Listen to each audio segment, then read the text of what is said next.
Club Dagupan. Promo runs from August 27 to 31, 2025. 8 a.m. to 6 p.m. daily at Magic Club Dagupan. Gilig Street, Dagupan City. DTI Fair Trade Permit Number R1-PNG 264 Series of 2025. Ako po si Vinorenda Iscabas. 64 na taong gulang. Nakatira ako sa San Vicente, Liloan, Cebu. Dati ang akong sugar ay 300 plus. Ngayon, after 2 weeks, bumaba ng 218. Sugar. Napasalamat po ako sa produkto sa Ikarma. Mahalagang paalala, ang Ikarma Narati at capsules ay hindi gamot at hindi dapat gamiting panggamot sa anumang uri ng sakit.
Magandang buhay! High blood, salot, milyong-milyong katao na ang namamatay sanhi nito. Kaibigan, baka ikaw na ang susunod. At ni Mrs. Flor de Lisa Barbosa, ti Rosario, Santiago City. Agtawenak ti 63. Manungatawan nga aglutluto ako, tada karinderyak. Mariknak agpipikal, ti imimak iso nga nanggagak ti radyo, dato'y agas nga pao di arko. Pinadas ko, mayat mo ti epekto na. Do'ti food supplement nga napadpadasa ko, awan ti epekto na. Dato'y pao di arko, idi nagtumarak, manungal daw lang, han nga agpipikal ti imakon. Awisen kay nga mangpadas, tapno maikatmat, dagita rik-rik na inyo, saksakitin nyo. Kaya kaibigan, buhay mo'y ingatan. Mag-Aldrich Pau di Arco Herbal Capsule na para kalusugan mo ay garantisado. DWIC. Matalinong pagtalakay sa mga usaping pambayan. Hihimayin ang bawat detalye para mailabas ang katotohanan. Kasama ang walang pinapanigan kundi ang tama. Orly Navarro. Orly sa IZ. Orly sa IZ. Orly in the morning.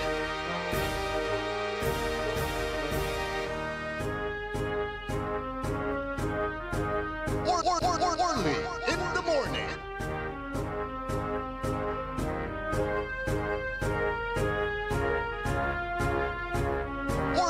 Orly in the morning.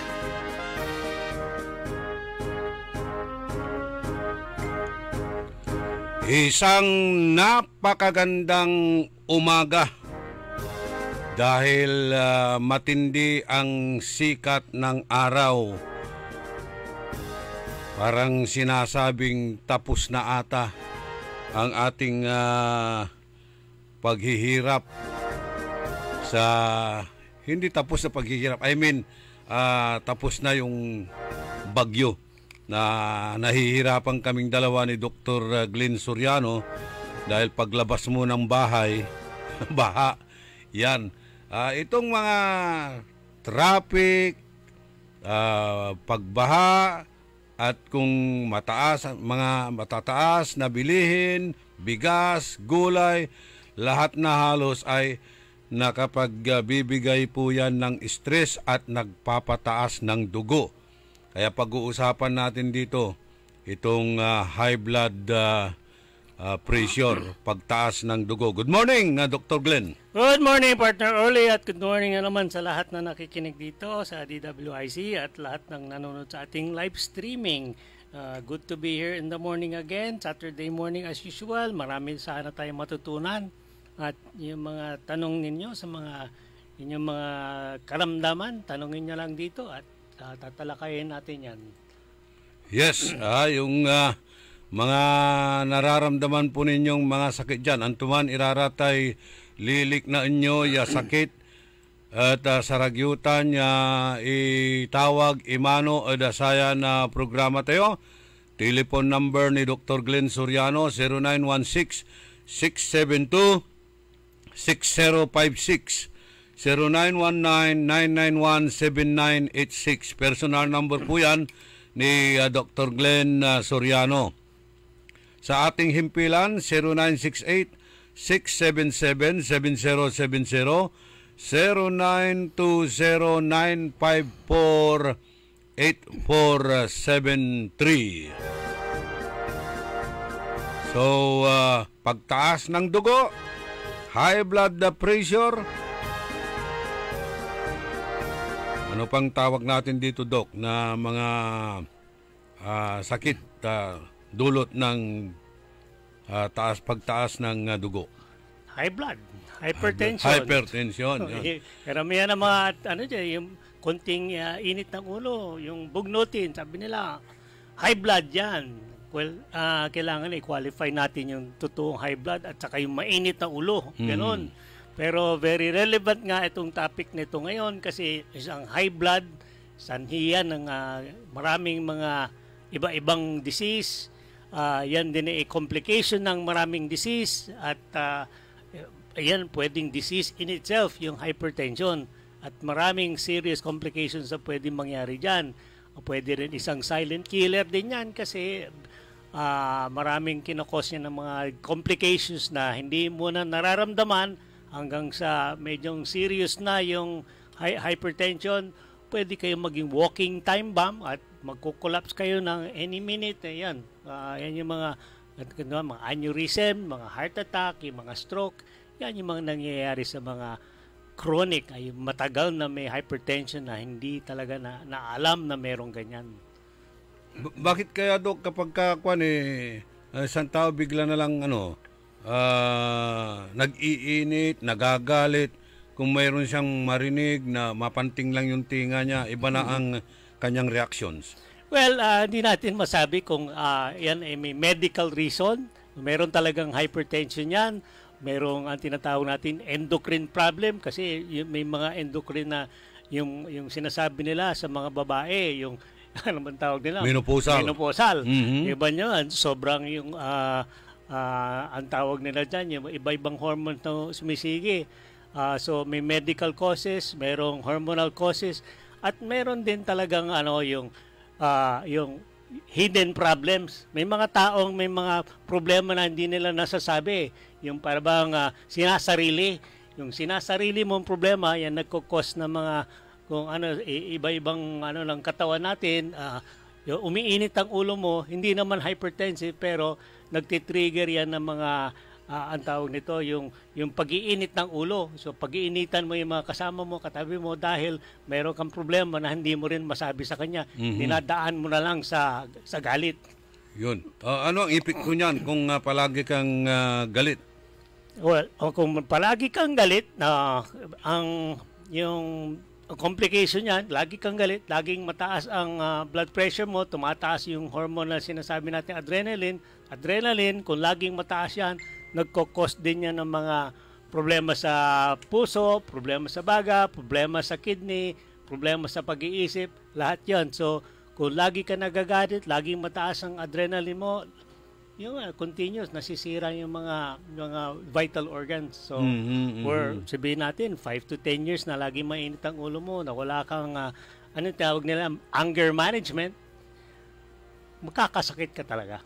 Okay. So, ito, bago tayo pupunta dyan ulit sa topic nating hypertension, mayroon pong nag-chat sa atin. Sabi niya, na-accompany yung pamangking ko noong January 4. Anong January? 4 years old dahil sa sakit na nephrotic syndrome. Tuloy-tuloy naman yung follow-up check-up at pag-inom ng gamot. Bakit ikatlong kumpanya na ngayon? Maari po ba siyang madialysis at katulad ng asma na hindi natatanggal sa katawan niya at susumpungin kada makakakain ng bawal. Salamat po. From Jeric Amil Season. Yes, good morning, Jeric. Yung diagnosis nephrotic syndrome. Kanya yung kung konting description lang ano ba itong nephrotic pamamaga ng kidney. Ayun, pamamaga ng kidney. Okay. Yung mismong laman ng kidney namamaga dahil merong parang allergic condition ito.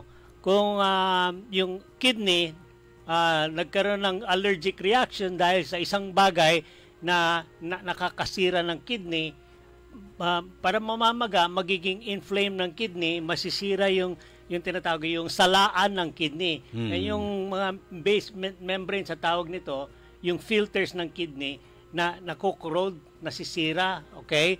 So, yung ang nangyayari diyan sa nephrotic syndrome, yung mahalagang yung parte ng mga ng dugo natin, yung mga laman natin, yung proteins, ang albumin tawag doon, naglilik. Ang tinatapon ng kidney yung mahalagang proteins ng katawan natin. Kaya ang isang itinatapon niyan sa pag-ihi. Okay. So kung sa urinalysis nakikita mataas ang protein, albumin protein sa ihi. Sa external naman nakikita yung pasyente, yung bata namamanase. Ganun 'yon. Okay? So maraming complications ang lumalabas diyan sa yung nephrotic syndrome dahil sa nawawala ang protein. So, ang tanong nila, paulit-ulit ba yan? Parang asthma ba yan? Well, pabalik-balik. Kailangan malaman, kaya may diagnosis yan, hindi naman dapat fatal ang nephrotic syndrome. Pero kung pabalik-balik, dapat ang nephrotic syndrome, ginagamot yan. Parang one time, pwede maulit, pero ang sanhi, dapat hanapin. Usually, ang sanhi niyan is yung parang allergy sa isang bagay na kinukonsume ng pasyente. Okay? Pwedeng allergic reaction lang sa isang gamot. Pwedeng diabetic din siya. Pwede ng diabetic din siya. Pero sa diabetes, usually, hindi ganun, hindi yung mismong protein excretion ng ang targeted eh. Sa diabetes kasi, pwedeng normal ang protein sa urine, pero mataas ang sugar. Sa nephrotic syndrome, nakikita laging mataas ang protein yung elimination doon sa ihi. So, doon nagkakaroon ng diagnosis. At the same time, yung positive sa urinalysis, nakikita din yung external manifestation na namamanas yung pasyente. So, initially, ang ginagawa ng mga doktor sa hospital, pag na-admit yon is bibigyan kaagad ng yung mga steroid para masugpo yung inflammation na nangyayari sa kidney. Ganon. So, may repair process dapat mangyari. Yung alisin ng inflammation para mag-repair yung kidney at hanapin ang mismong cause ng bakit nagkakaganon. So bakit kapag mayroong ganyan na karamdaman, bakit ang ina-advise palagi dialysis? Wala na bang ibang alternatibong pamamaraan? Well, siyempre ang function ng kidney is to eliminate the body of toxic substances. Ganon yun. Okay? So, kung ang nangyayari sa nephrotic syndrome is the kidney, yung nagtatapon siya ng yung importanteng ingredient na protein. Okay? Hindi naman toxic substance yan eh. Importante sa katawan. Kaya dapat itago yung protein. Sa nephrotic, tinatapon ang protein. Ngayon, ang dialysis, ang ginagawa nun, tinutulungan ng kidney, tanggalin ng toxin. Okay? Kung sa nephrotic syndrome, hindi naman natatapon naman properly yung mga toxic, yung toxic substances, yung on top of yung protein natatapon, hindi naman kailangan ng dialysis. Pero kung other parts of the kidney nasisira, na pati yung toxic substances hindi natatanggal, yun ang indication na kailangan i-dialysis. Okay? So, hindi naman lahat ng nephrotic syndrome. Yung sa akin, marami akong pasyente dati na nephrotic syndrome, hindi naman sila na dialysis hanggang sa nagamot na. So meron mga pasyenteng nephrotic syndrome na complicated by others na kailangan talaga ng dialysis. So wala na bang alternate na gamot? Tulad na nasabi nyo, marami kayong pasyente. Ano pong ginamot nyo sa kanila aside from dun sa dialysis? Well, it's more of yung dietary limitation and steroids para humilom yung kidney. Okay? Tanggalin ang cause, yung cause ng nephrotic syndrome. Ano yung bagay, ano yung ingredient, ano yung pagkain, o ano yung gamot na sinisira ang kidney. Initial diagnosis yon. So, ang gagawin ng yung management ng nephrotic syndrome, tanggalin mo na lahat ng possible causes ng nephrotic syndrome. Tanggalin yon. So, kasama yon ang dietary restrictions. Okay? So, habang yung tinutulungan ng recovery ng nephrotic syndrome, kailangan ongoing ang rest ng kidney hanggang sa ma-recovery. Ganun yun.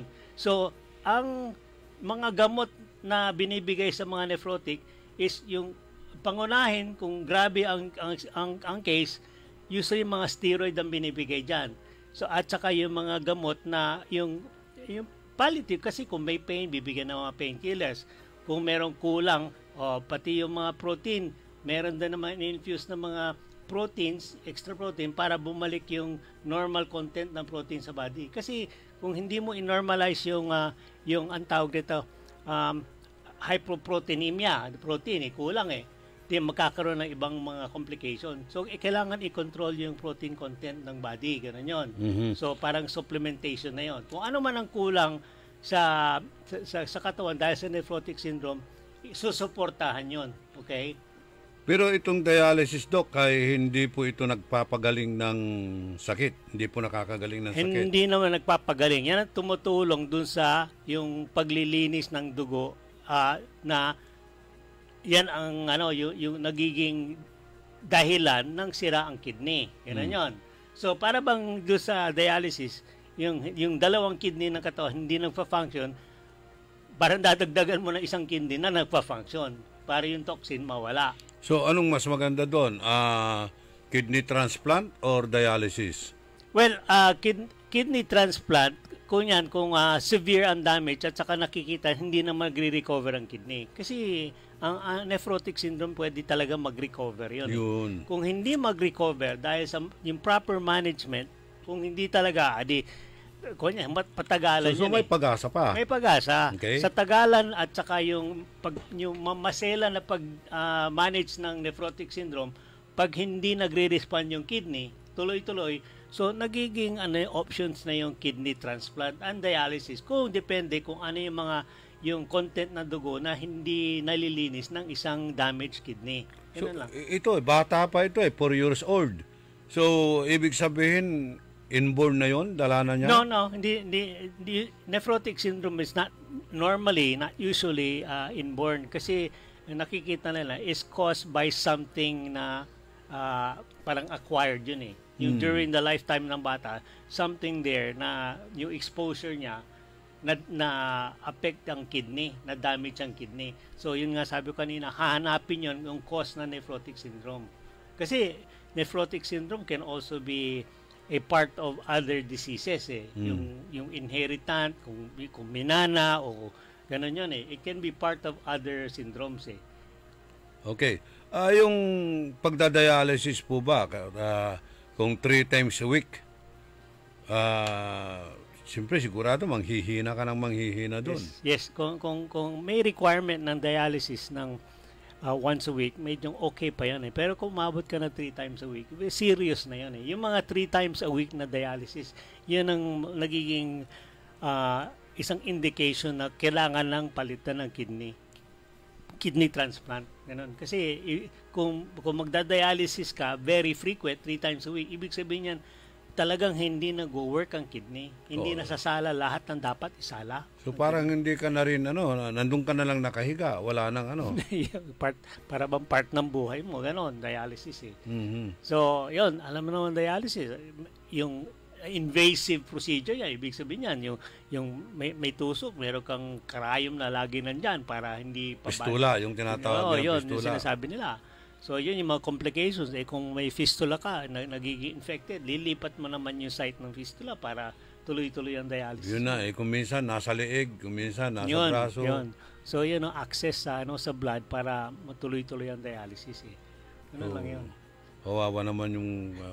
yan ang complications ng yan. Kaya mahirap ang kidney disease. Kung kidney disease na... marami kasi yung kidney disease. Nephrotic syndrome is just one. One of those many. So kung naglalabas ka ng protein, may mga diabetic na talaga naglalabas ng protein, eventually babagsak doon. Well, kung protein lang, yan sabi ko kanina, kung protein lang, kasi sumasama yan sa ihi. Oo, sumasama sa ihi. Kung protein lang ang nawawala, okay, pwedeng i-control yung loss ng protein, pwedeng mag-supplement ng mga protein. Yan.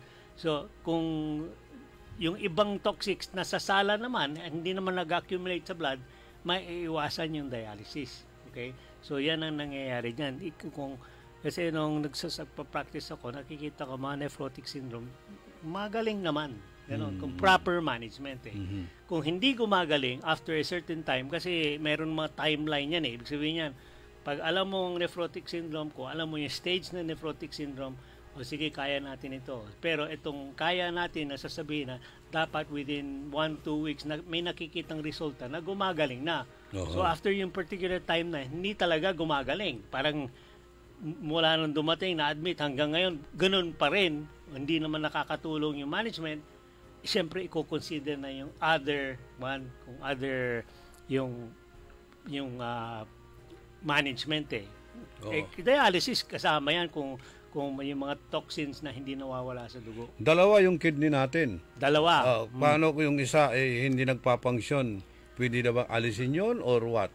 Well, chances are, kasi alam nyo naman kung ano man ang toxin na nasa dugo na nakakasira ng kidney, hindi naman namimili yan ng left or right kidney. Yung dugo, parehong dinadaanan ng left and right kidney, halos sabay yan Ganon. So kung ano man yun yung damaging dun sa dugo na usually pumapasok sa dalawang kidney, left and right. So usually both kidneys ang nasisira, sabay-sabay yun. Bihira yung isang kidney lang ang involved.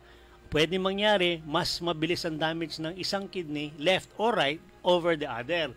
Kaya pwedeng sabihin natin 90% damage ang isa, pero yung isang kidney naman baka 50% lang sabihin natin. So yun ang yung management depende dun sa anong damage, So kidney transplant, karamihan naman kidney transplant, yung isang kidney lang ang pinapalitan kasi kung isa lang papalitan mo, yung isa walang pag-asa, actually mabubuhay ang isang tao sa isang kidney lang. Oo.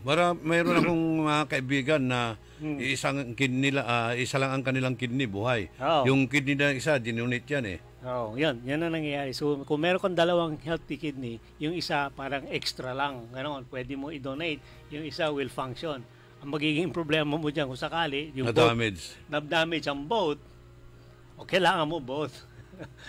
Yung konting percent na naiwan niya magpa-function siya. Paano kung isa na lang tapos na-damage pa? Ayun, wala na. Malaking problema mo.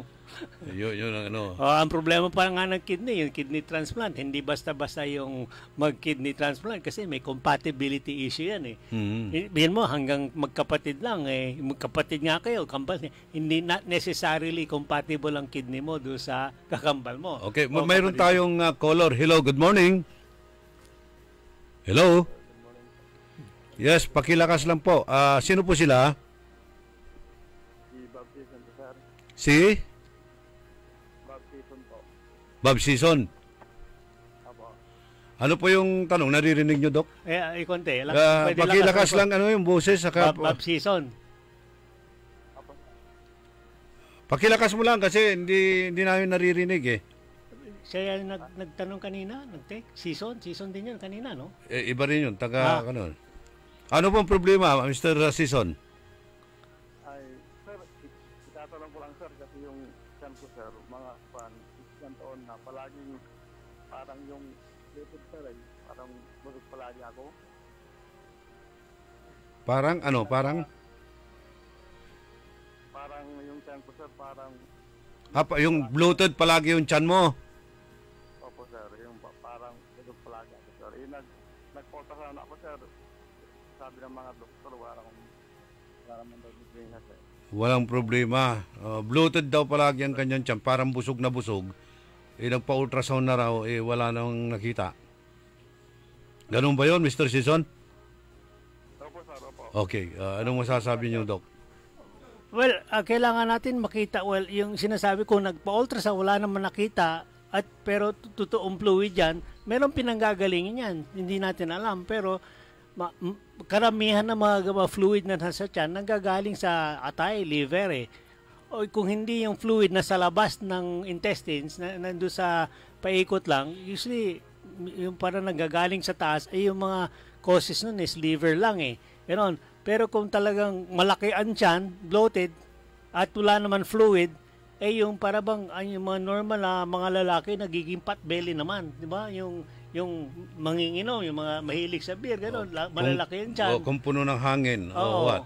Well, hindi na. Kung indigestion yan, kung may problema sa mga intestine, kaya laging bloated, well, mahirap sabihin na hindi ko nakikita yung mga laboratory. So, mas maganda siguro, pupunta rito sa Mr. Sison, dadalhin niya yung resulta ng ultrasound para mabasa ninyo. Yes. Kung malapit lang dito, malaman natin kung ano, pwede natin na i-diagnose yan, depende sa yung history mo, kung ano yung mga nakikita natin sa laboratory, etc. Kasi marami ng mga causes yan at pwede na maging yung tinatawag natin na physiological, yung pot belly ng mga lalaki, ganun lang. Hanggang sa kailangan i-consider din natin ang yung mga delikado. Yung ascites ang tawag natin, yung fluid in the abdominal cavity, hindi naman normal yan eh. Nanggagaling yan sa taas, bumababa, nag-iipon doon sa tiyan, at palaki ng palaki, hanapin natin ang cause nyon. Kung mag-ikarma siya? Well, ikarma, hindi natin alam kung nakakatulong yan kasi hindi nga natin alam ang sanhi ng yung abdominal distension. Ganon, tawag dyan.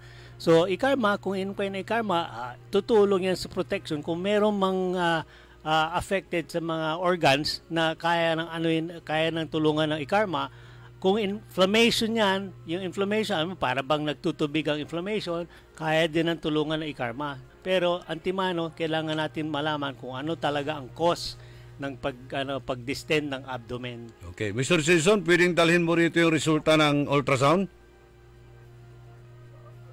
Saklarang siguro sir, kasi may baya pa ako, sir eh. May? Opo. May baya pa ako, sir, dahil yung pati, sir. Konduktor ako ng 5-star, sir, 5-star. Konduktor ka ng 5-star. Madali naman dumaan dito, kaya tawag, mag-appointment kayo sa akin, nandiyan naman yung number ko, pag-usapan natin yan. Okay, ilista mo yung number ni Dr. Glenn, 0916. Ma'am, mag-ilista nga yung number ni ko. Sir, hindi lang, sir, yung number ni Dr. Oo. Okay. 0916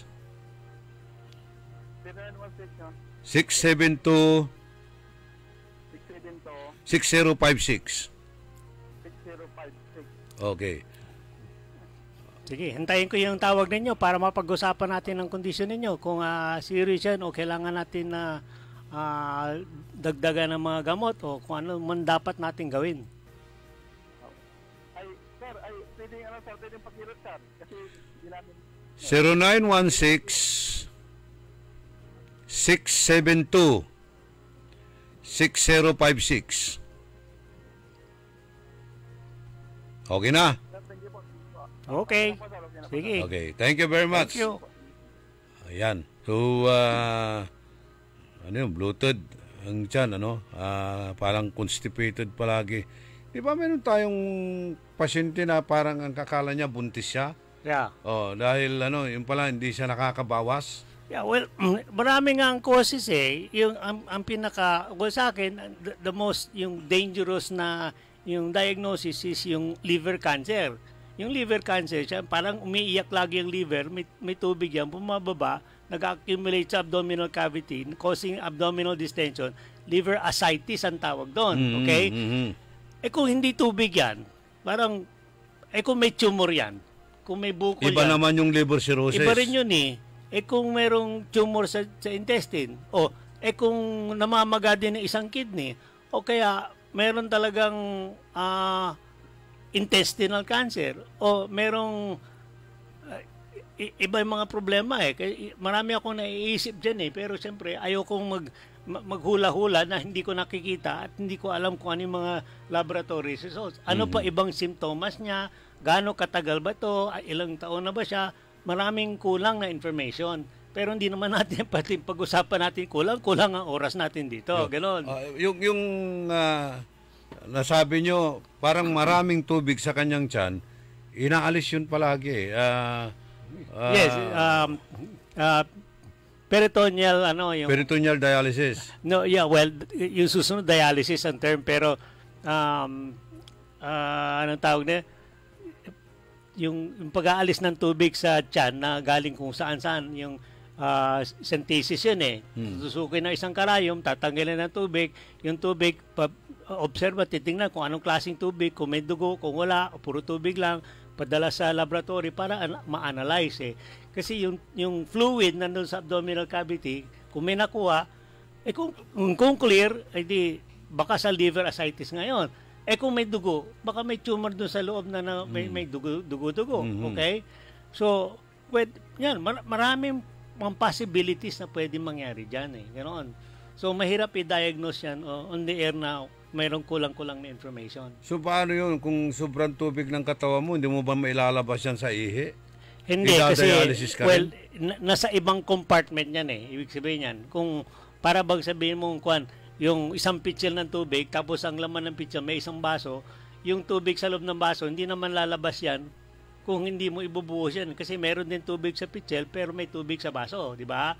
So, ibang compartment Ibang compartment ng abdominal cavity, iba yung compartment ng yung sa ihi. Ganun yan Kasi ang katawan natin, mga 80% tubig yan, di po? Tubig yan, oo. So, doon lahat nagmumula yan. Ngayon, yung tubig na nagiging ihi, dumadaan yan sa kidney. So, yung tubig nang gagaling sa yung liver ascites, yan imbis na papasok sa yung mga dugo natin, mga ugat para ilabas ng kidney, pumapasok doon sa abdominal cavity. Hindi talaga na pumapasok sa yung mga ugat natin para may tapon, pero naiipon na lang doon sa abdominal cavity. Kaya lumalaki ang tiyan. Wala na siya ibang pupuntahan. Okay. Kung marumi yung dugo mo, ano naman ang epekto nito sa katawan ng tao? Kung marumi yung dugo, ang tawag natin toxin Iba mga term na marumi yung dugo natin. Mula sa marumi, septicemia is maruming dugo dahil sa mayroong bakterya. Okay? Maruming dugo dahil sa mayroong yung allergens, contaminants. Maruming dugo dahil sa may toxins na wala dapat doon Yung ang tawag nito, yung mga nitrogenous waste, mga toxins yan so yan yung chemical waste dapat na mawala sa ihi. Yung bacterial bacterial material, mga ganon, kailangan maalis yon, pero kailangan maalis yung source.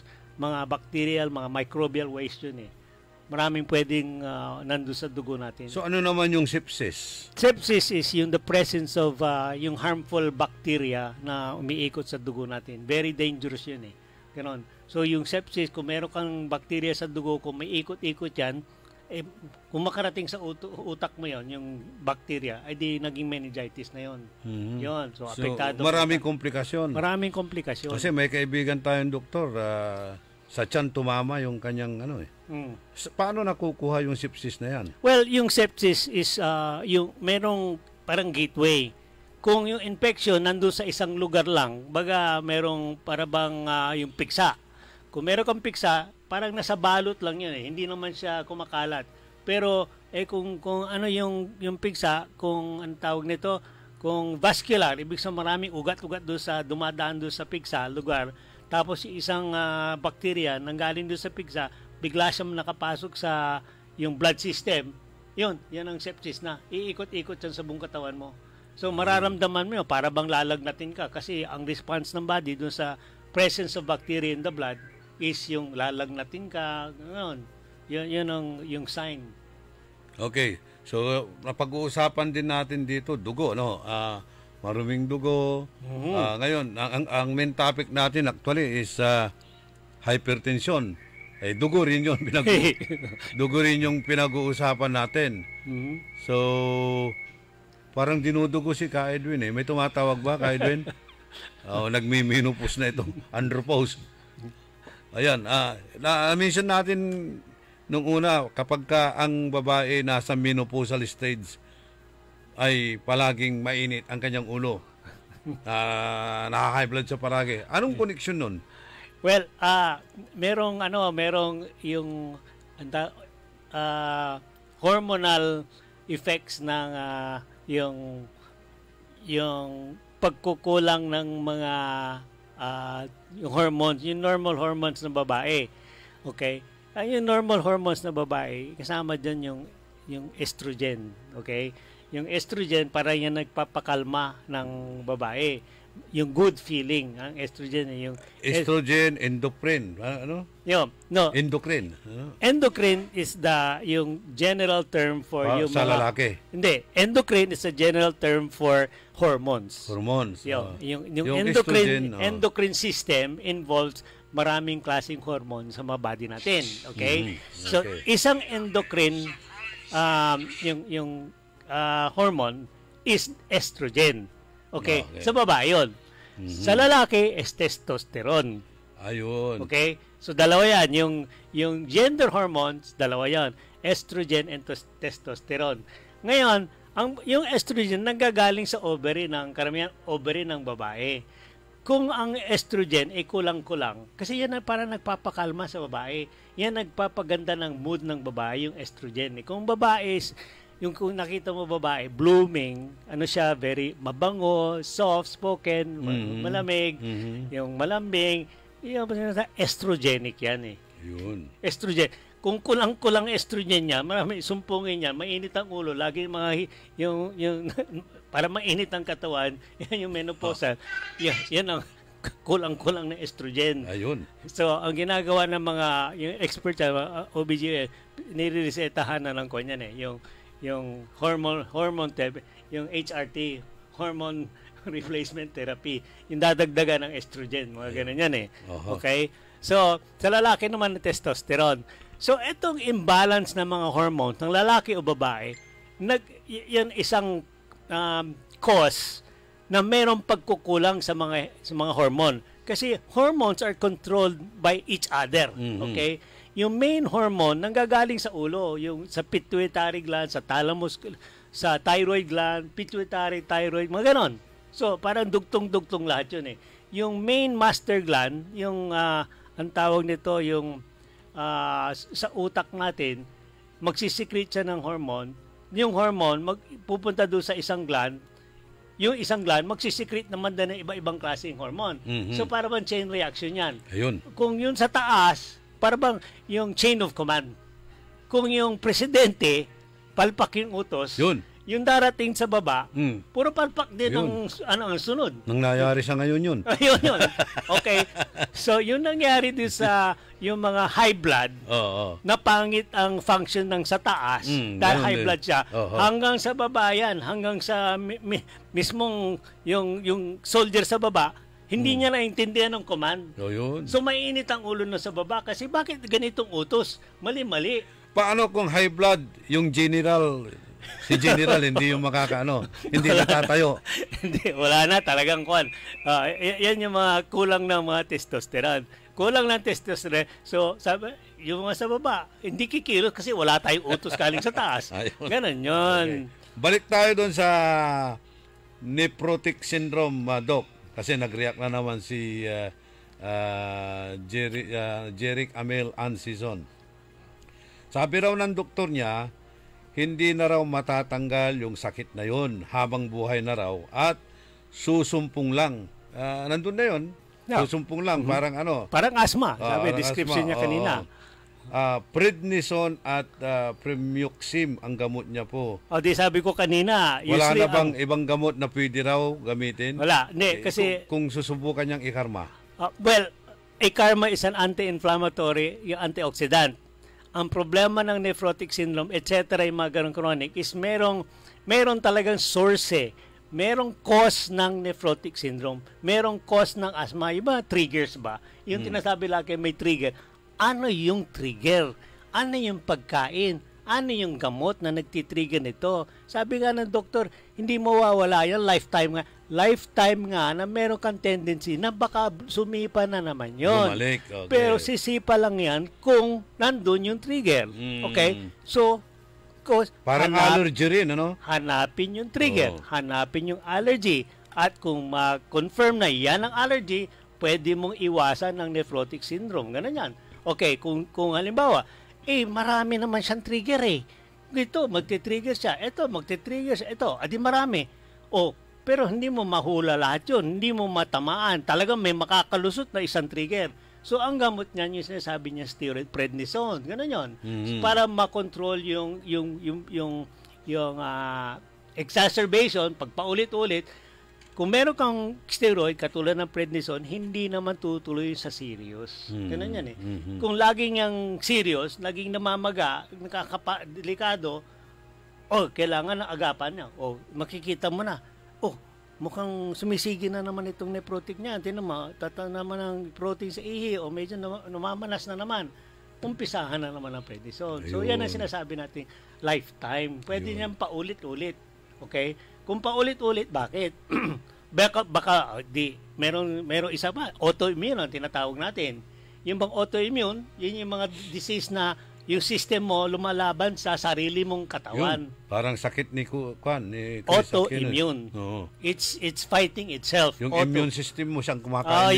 Yun. Kaya ang i-reset.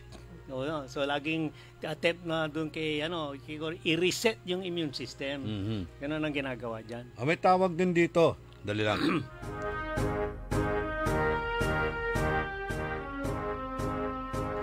May nagtatanong din, ano po yung mga Nepo Bibi na sinasabi? Nepo Bibi. Imposible namang pinanganak sa Nepo Mall. Ay, hindi ko alam yung term na yan. Nepo, Nefro. Nepo Bibi. Yung mga siguro, tinatanong dito, mga mayayaman siguro ano yan. Ay, ngayon ko lang narinig yung term na yan. Baka tamang pronunciation, tamang ano? Ano? Anak daw ng politicians. Nepo Bibi. Kaya pala maluho. Nepotism ito. Yan, nepotism. Yan, mayroon yan. Sabi naman dito, reaction ng ating kaibigan si Brian, yung mga menopausal daw at mga nagagalit na babae, pera lang daw ang nagpapakalma sa kanila. Pera. Pera sitamol. Regalo. Para mawala yung stress. So ito, yung napag-usapan natin kanina, traffic, isa yan sa stressful na paano natin makukontrol yan na hindi po talaga tataas ang ating dugo, dito tayo magiging hypertensive. Well, kailangan natin yung malaman natin na ang sakit ng hypertension, hindi yan nangyari overnight.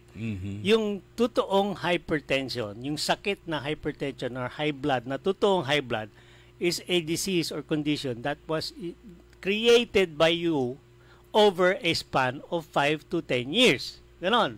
So, kung meron kang high blood ngayon na 30 ka, nag-umpisa yan nung 20 years old ka pa lang. Hindi mo pa nararamdaman, hindi mo na alagaan, hindi mo na diagnose yan. Hanggang sa 30, nagkaroon ka ng severe hypertension, nagkaroon ka ng headache, etc. O hinimatay ka pa at pumunta emergency room, nakita nila ang taas-taas ng blood pressure mo.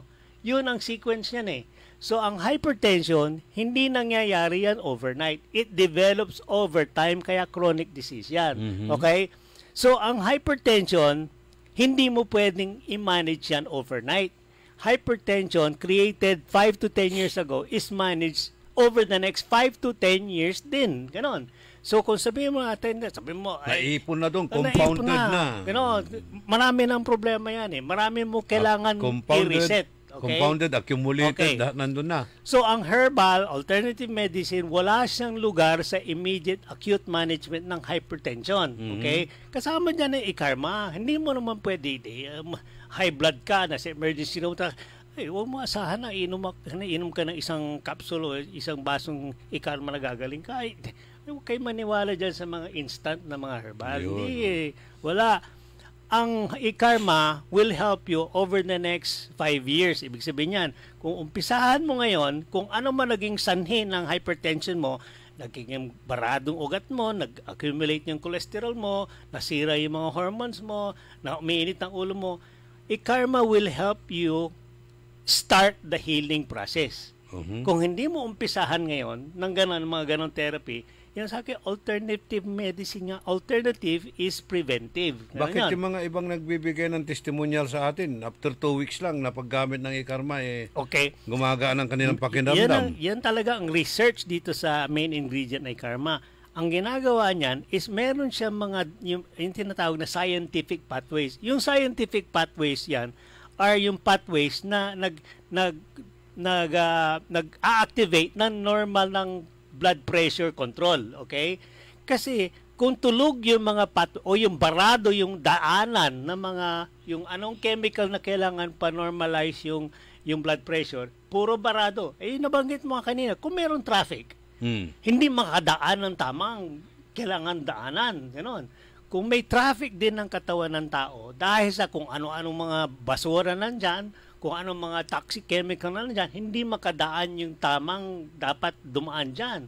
So, yan, nangyari yan over the past 5 years. So, ang gagawin na e-karma, poprotektahan niya yung mga daan na yan. Lilinisan niya yung mga daan na yan. So, pwede mang automatic yan. Nakikita niya naman ang traffic management sa Metro Manila, ng MMDA. Linis sila ng linis. Tinatanggal lahat ng mga parking, illegal. Nasosolve ba yan overnight? Hindi. Paulit-ulit nilang ginagawa. Nandun pa rin. Ganun ang katawan natin. Kailangan araw-araw paulit-ulit linisin natin ang mga ugat. Okay? Yun ang tulong ng e-karma. Yan ang tulong ng e-karma. Okay? Yan ang long-term permanent remedy nitong mga hypertension. Okay? Kung merong acute hypertension, nakita sa emergency mataas, kailangan mo na talaga ng traditional medicine. Ganon. Ngayon, yung gamot na ibibigay sa'yo, pag emergency room, sasaksak sa ugat mo, muscle mo, baba agad yun. Okay? Within the next 15 minutes, bababa ang blood. Yan acute management eh. Pero yung acute management doesn't last. Siguro mga 3, 4, 6 na oras lang yun. Tataas uli. Ganun yan. So, kaya nga may maintenance. Yung emergency room treatment, di uwi ka na. Bibigyan ka ngayon ng maintenance. Araw-arawin mo yon. Araw-arawin mo yon for at least 3 to 6 months para makontrol yung hypertension mo. Okay? So, after 6 months, kung hindi mo itutuloy yung medicine na yon, tataas at tataas uli. Okay? So, doon ko i-introduce ito e-karma. Ang gawin nyo na lang, sige, i-continue yung traditional medicine mo. Kung losartan yan, amlodipine yan, kung anumang klase mga gamot na yan, binibigay suportahan mo ng e-karma. Suportahan mo ng e-karma at baka mamaya down the line, the next year, 2, 3, baka hindi mo na kailangan ng hypertensive medication mo. Dahil na-repair mo na yung damage na caused over the past 5 years. Yun talaga ang dapat natin intindihin. Yung management ng hypertension, long-term at saka permanent. Hindi yung aasa, may gamot naman eh. O nga, may gamot naman. Hindi na mawawala yung gamot. Pero yung pera mo ba? Everlasting ba yung pera mo? Yun ang question natin. Kung mag-preventive medicine ka, mas magandang chances na makarecover ka at mas maliit ang gastos mo. Kaysa mag-rely ka sa mga traditional medicine na forever na, hindi naman forever ang pera mong gastos mo eh. Okay. Ang pananakit daw ba ng likod at liig ay sign ng hypertension? Ang mas magandang sign of hypertension is yung heaviness sa batok, ganon. Yung frequent yan eh. Kasi yung dinadaanan ng yung dugo sa taas, yung carotid system, yung carotid artery yan, yung sumasandal yan sa mga Meron kasing may nararamdaman, masakit mo dito, masakit dito, masakit dito. Alternate yan. Ano ba ito? Sign ba yan ng parang pagka-stroke na or what? Hindi, kasi yung mga ugat, yung major arteries dumadaan sa mga lugar, nag-i-stimulate o yung nag-i-interfere doon sa normal function ng mga muscles katulad ng mga yung neck muscles eh, ganoon. Kung nararamdaman, yung heaviness sa likod nyo, sa batok. Sa batok, usually mga yan na affected eh. Hindi naman lahat ng hypertension, pero kung mataas na mataas, affected ang yung batok. Yan, sinasabing putok, batok. Yeah, yung batok, gano'n yun. So, isa pa, yung medyo humihina yung mga extremity, karamihan is yung mga left-sided o right-sided, gano'n, right-sided. Kasi opposite eh. Kasi yung blood pressure sa brain, yung mga blood vessels sa vein, para bang mahina ang daloy ng dugo doon sa area na yon. So, hindi nakakakuha ng tamang yung nutrition, yung area na kokontrol ng nerves and muscle doon sa braso, kaya affected sila. Ayun, kasi maraming mga umiiwas sa alimango, sa talangka, sa ano ba yan, natawag, hipon, mga crispy pata, masasarap yan eh. Well, sa akin, sinasabi ko nga sa mga tao, alam niyo, anong bawal kainin? Sabi ko, walang bawal sa pagkain. Ayun. Ang bawal, yung mag-abuso ng pagkain. Ganon. So, yung pag hindi yung pagkain ng lechon ng isang araw, o pagkain mo ng lechon ng isang araw, isang party, tataas ang BP mo, hindi yung resulta ng ganon. It's a result of you eating lechon every day for the past 5 years eh. Ganon yun. So, kung maglilitsyon ka once a year sa Christmas lang, kahit ubusin mo yung lechon na mag-isa ka, hindi ka magkakaroon ng hypertension. Yan ang puro extremes ang sinasabi natin. Pero para makarating sa tao, walang bawal sa pagkain. Control lang. Control mo lang. Adi, sinasabi ng mga moderately. Yon, sinasabi ng doktor, iwasan mo yung asin, iwasan mo yung tamis, iwasan mo yung taba. Iwasan mo nga na lang, ganon. Pero yung iwas mo, depende yan sa degree ng yung hypertension, sakit. Kung hypertension mo grabe, sobrang taas, yung gamot nga, lifestyle pa, tapos nutritional, yan, mas matindi pag-iwas mo ng ng lechon. Imbis na every year, every 2 years ka na lang maglechon. Parang gano'n ang bawas. Yun ang disiplina. Mayroon kasi yung mga nagba-viral sa social media, kakainin niya buong ulo ng baka. Siyempre, nagyayabang. Hindi na niya makaya, hindi na makahingay, ganun pa rin. So, mamamatay siya talaga. So, kailangan natin dito ay para mabalance natin lahat mga pagkain natin dyan, mga lifestyle natin, kailangan natin mag-ikarma. Well, lagi natin anong role ng ikarma? Alam nyo, ikarma is one of the more potent herbal preparations na meron siyang very powerful ingredients.